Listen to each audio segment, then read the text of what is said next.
আসসালামু আলাইকুম প্রিয় দর্শক, আশা করছি ভালো আছেন। রানার পক্ষ থেকে সকলকে শুভেচ্ছা। দর্শক, আপনারা ইতিমধ্যে জেনেছেন যে কেন্দ্রীয় শহীদ মিনারে জাতীয় নাগরিক পার্টি অর্থাৎ এনসিপির একটি সমাবেশ চলছে এবং সমাবেশে তারা নতুন বাংলাদেশের ইশতেহার নামে একটি ইশতেহার ঘোষণা করবে। বিকেল 4টায় তাদের সমাবেশটি শুরু হয়েছে। এনসিপির যুগ্ম আহ্বায়ক আরিফুল ইসলাম আবিদের সঞ্চালনায় এতে উপস্থিত রয়েছেন দলের আহ্বায়ক নাহিদ ইসলাম, সদস্য সচিব আক্তার হোসেন, উত্তরাঞ্চলের মুখ্য সংগঠক সার্জিস আলম, দক্ষিণ অঞ্চলের মুখ্য সংগঠক হাসনাত আব্দুল্লাহ এবং কেন্দ্রীয় নেতারা। দর্শক, এই যে নতুন নাটক শুরু হয়েছে, এনসিপি জুলাই যোদ্ধা সহ বিভিন্ন নামে জুলাই ঘোষণাপত্র ঘোষণা করতে হবে, নতুন ইশতেহার ঘোষণা করা হবে, নানা ধরনের কথাবার্তা চলছে। আপনারা কি মনে করেন, এটি কি খুব যৌক্তিক? এটি প্রয়োজন রয়েছে দেশে, নাকি দেশটাকে বিভক্ত করার জন্য, দেশের মানুষকে বিভক্ত করে ধীরে ধীরে দেশের ভেতরে একটি গৃহযুদ্ধ তৈরির উপাদান বা উপদেয় তৈরি করার উদ্দেশ্যেই এই সকল বিষয়গুলোকে সামনে আনা হয়েছে? দর্শক, বিশ্লেষকগণ আসলে মনে করেন বা বিশ্লেষণ করলে যেটি দেখা যাচ্ছে যে দেশটিকে ধীরে ধীরে স্বাধীনতার পক্ষে এবং স্বাধীনতার বিপক্ষে এই দুটি ধারায় বিভক্ত করা হবে। স্বাধীনতার বিপক্ষের যে শক্তিটি রয়েছে তারা এখন দেশ পরিচালনা করছে বা দেশের ক্ষমতার সংস্পর্শে রয়েছে বলে অনেকেই মনে করেন, এবং যেই কারণে তারা মুক্তিযুদ্ধর মাধ্যমে অর্জিত যে সংবিধান, ৭২-এর সংবিধানকে ছুঁড়ে ফেলে দিয়ে তারা বিভিন্নভাবে তাদের যেই চাওয়া পাওয়া রয়েছে সেগুলোকে এবং মুক্তিযুদ্ধকে তুচ্ছ তাচ্ছিল্য করে মুক্তিযুদ্ধকে এবং জুলাইকে একই কাতারে নিয়ে এসে তারা একটি নতুন বাংলাদেশের আবির্ভাব ঘটাতে চায়। দর্শক, এটি কি সম্ভব? এই মহান মুক্তিযুদ্ধ কি চাইলেই বারবার বাংলাদেশে আসবে, বা এই রকম একটি প্রেক্ষাপট কি চাইলেই বারবার আনা সম্ভব? অথবা মুক্তিযুদ্ধের সাথে কি জুলাইকে মিলিয়ে ফেলা সম্ভব? এই তুলনা কি করা সম্ভব?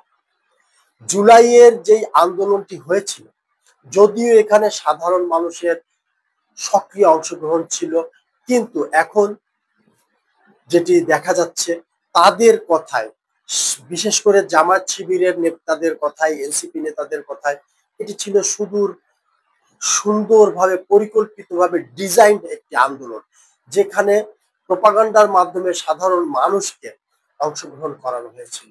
বিভিন্ন ধরনের রিউমারের মাধ্যমে, বিভিন্ন ধরনের গুজব ছড়িয়ে, মানুষের হৃদয়কে নাড়িয়ে, মানুষকে আবেগ আপ্লুত করে সাধারণ মানুষকে এই আন্দোলনে অংশগ্রহণ করা হয়েছিল। এবং তৎকালীন প্রধানমন্ত্রী শেখ হাসিনা যেটি বলেছিলেন যে এই আন্দোলনটি হচ্ছে জামায়াত শিবিরের নকশাকৃত একটি নীল নকশার আন্দোলন, যেটি এই সরকারকে উৎখাতের জন্যই আদতে হচ্ছে। বর্তমানে এসে কিন্তু সে কথাই প্রমাণিত হচ্ছে এবং তারাও সে কথা স্বীকার করছেন যে এই আন্দোলনটি ছিল সুন্দরভাবে ম্যাটিকুলাসলি ডিজাইন এবং এই আন্দোলনের মূল লক্ষ্যই ছিল সরকার পতনের। কোটা আন্দোলনের নামে যে আন্দোলনটি শুরু হয়েছিল এটি ছিল নিছক শুধুই কোটা আন্দোলনটি ছিল একটা ছদ্ম ব্যানার। এটি তখনকার মানুষকে ভোলানোর জন্য, তখনকার মানুষকে আকৃষ্ট করার জন্য এই ব্যানারটিকে ব্যবহার করা হয়েছিল। এবং আজকে দেখেন সেই যে কোটা দিয়ে কোটা বিরোধী আন্দোলন শুরু হলো, সেই কোটা আজকে কোথায়? আজকে কিন্তু জুলাই কোটার নামে, বিভিন্ন কোটার নামে কোটা আরো বেড়েছে, কমেনি। কিন্তু মূলত মুক্তিযুদ্ধ কোটাকে কেন্দ্র করে মুক্তিযুদ্ধকে খাটো করা, এটি ছিল এই আন্দোলনের মূল লক্ষ্য।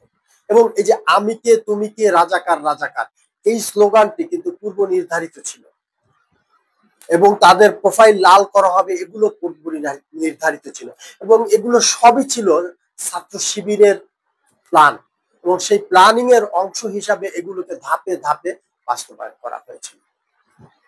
দর্শক, ধীরে ধীরে কি বাংলাদেশটাকে স্বাধীনতা বিরোধীদের হাতে আমরা তুলে দিব? ধীরে ধীরে স্বাধীনতা বিরোধী শক্তির যেই উন্মাদনা প্রকাশ পাচ্ছে, কি মনে হয় সাধারণ মানুষ কি এটি মেনে নিবে? এটি একটি বড় প্রশ্ন। তাহলে শেখ হাসিনা যে কথা বলেছিলেন সেই কথাই কি সত্য প্রকাশিত হচ্ছে? এখন সেই আশঙ্কাই কি এসে সত্য প্রকাশিত হচ্ছে? দর্শক, আরো একটি বড় প্রশ্ন, এই জুলাই ঘোষণাপত্র, নতুন ইশতেহার, এগুলোর মাধ্যমে দেশটাকে কি ধীরে ধীরে গৃহযুদ্ধের দিকে ঠেলে দেওয়ার মূল লক্ষ্যে এই আন্দোলনকারীরা বা এই এনসিপি সহ জামায়াত ইসলামী এবং ইসলামী ছাত্র শিবির তথাকথিত আরো ইসলামপন্থী দলগুলোর মূল লক্ষ্য এবং আদর্শ বলে আপনারা মনে করেন? এই কারণেই কি এই আন্দোলনটি করা হয়েছিল? আমরা জানি না, কিন্তু এখন এসে মনে হচ্ছে আসলে মূল উদ্দেশ্যগুলো সেরকমই, এবং তাদের পশ্চিমা প্রভুদের বিশেষ কিছু এজেন্ডাকে বাস্তবায়ন করতে হবে। এনজিওদের মাধ্যমে সংগঠিত বাস্তবায়িত এই আন্দোলনটি ইউএসএইডের টাকায় এটি বাস্তবায়িত হয়েছিল, এবং এনজিও গুলো এই আন্দোলনটিকে স্টুডেন্টদের মাধ্যমে ইমপ্লিমেন্ট করেছিল। দেশের স্বনামধন্য অনেকগুলো এনজিও কাজ করেছিল, এবং এই কারণে আপনারা খেয়াল করে দেখবেন এই সরকারের প্রধান যারা রয়েছে তারা সকলেই এনজিও ব্যক্তিত্ব। পশ্চিমারা তাদের মাধ্যমে টাকা দিয়ে স্টুডেন্টদেরকে প্রশিক্ষণ দেওয়ার মাধ্যমে তারা এই আন্দোলনটিকে ধীরে ধীরে গড়ে তুলেছিল। কিভাবে আন্দোলন করতে হবে, কিভাবে কথা বলতে হবে, ধীরে ধীরে কিভাবে কোন জায়গা থেকে আন্দোলনটি পরিচালিত হবে, এগুলো সব ছিল সুন্দরভাবে প্ল্যান করে করা। এই কারণে লক্ষ্য করে দেখবেন ওনারা কেউ যখন কোনো কথা বলে সকলেই তোতা পাখির মতন একই বুলি ছাড়ে, একই বুলি আওড়ায়, কারণ এগুলো শিখিয়ে দেওয়া, নির্দিষ্ট কোনো আদর্শের ভিত্তিতে গড়ে ওঠা না। কোনো একজন তাদেরকে শিখিয়ে দিয়েছে, কোনো এক জায়গা থেকে শিখিয়ে দেওয়া হয়েছে, এই জন্য সকলেই একই বুলি আওড়াতে থাকে।